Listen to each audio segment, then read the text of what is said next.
من قناة أخبار متنوعة. السلام عليكم، لا تنسوا الاشتراك لتصلكم الفيديوهات اليومية التي نقوم بنشرها على القناة.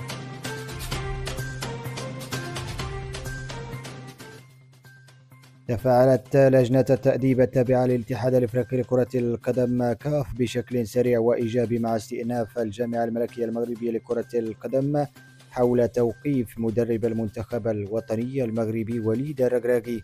وحسب مصادر خاصة فإن اللجنة التأديبية وبعد اطلاعها على مختلف جوانب ملف الاستئناف المغربي تبين أن الأمر لا يتطلب عقوبة وقف بهذا الشكل، حيث قررت إلغاء عقوبة التوقيف ل4 مباريات ومكتفية بمباراة واحدة ومباراة أخرى موقوفة التنفيذ، وهو القرار الذي ينتظر أن يعلن عنه رسميا يوم الأحد المقبل.